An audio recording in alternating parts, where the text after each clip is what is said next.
So unfortunately, trucking has some more bad news, and it's just not getting better. We thought it's going to get better for us truckers, but it currently isn't. And I'm going to tell you right now that be prepared, because what we're going into 2024, the trucking recession isn't over. And guess what?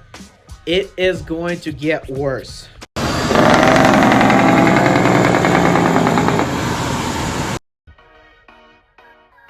So the FMCSA just announced that on May, they're going to announce what the speed limiter is going to be set for semi-trucks. I know this is kind of dumb. We've been going back and forth about this for 2 years, and OOIDA or OIDA is trying to fight this. I hope they come through and make sure there be no speed limiters at all on semi-trucks. But currently the proposals are 60 miles an hour, 65 miles an hour, and 68 miles an hour, with a rumored 70 miles an hour if you have safety features on your trucks, and we'll see how that goes. Now, what I want to tell you about the speed limiter rules, guys, it is just completely dumb, because there's going to be a lot more interactions with traffic and a lot more road raging. Basically, it's funded by the mega carriers, and mega carriers want to beat the small mom and pop owned trucking companies and owner operators, because they want everyone to be going at a certain set speed. Me, I thought this was over, but now I can see they've resurrected this and they're going to try to push this thing through. They did not listen to the 15,000 comments that truckers put down and said, no, we do not want speed limiters in our trucks. But be prepared if it happens that there will be speed limiters on our trucks. So what you can do? Well, one thing I've heard on a small rumor is if you have a pre-ELD engine, then you should be okay and can go as fast as you want. Now, what mind boggles me is the fact that everyone owns a tuner. A lot of these owner operators own a tuner and can set whatever speed they want on their computer on their truck. So I don't know why a speed limiter would be needed, because they can just easily take it off and go as fast as speed limit. Now, my question is, how are they going to enforce this?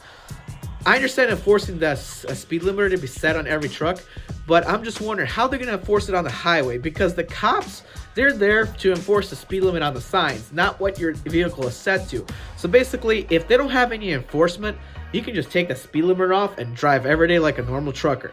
Hopefully in May, OIDA will make a stand and do something beneficial and actually stop the speed limiter mandate.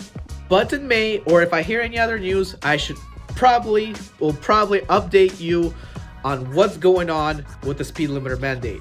Now, some positives and negatives about the speed limiter mandate. The only positive really is not even safety.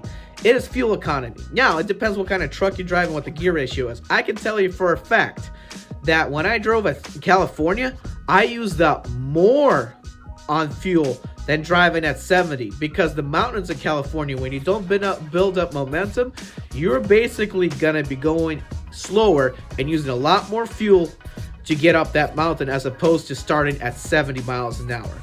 But the negatives are, takes longer for your freight to get there, more hours for truckers to work, and more expenses to operate. I can tell you guys, if the speed limiter mandate comes, I'll be fine with 68 miles an hour. But anything lower than that is just brutal. And I mean brutal. I've been in trucks that slow.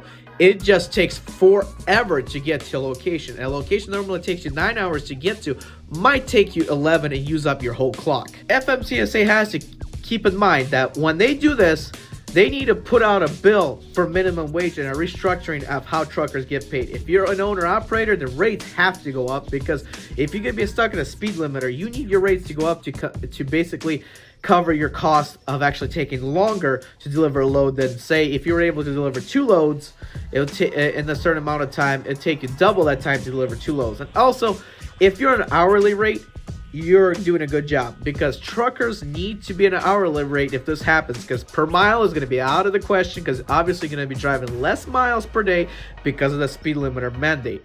And those of you who drive slow on purpose, even though if you don't have a speed limiter, you need to stop trucking. That is just completely unsafe. What are you guys doing there? But anyway, the whole pay structure of truckers will need to be restructured, because it's going to be more expensive and take longer to deliver the goods. Basically, we need either a better hourly rate or a better mileage rate, and a better rate by brokers automatically, because it's going to take longer to move freight. Personally, I think what needs to happen, I think we need more owner operators in America for trucking. That way we can finally do an actual strike and stop whatever the government mandates. Just not canceled. Guys, I'm Eddie B. 2064 Turn right on.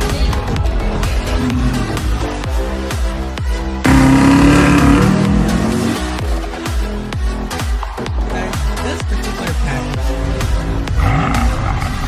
Driving attempt on the 6 Series.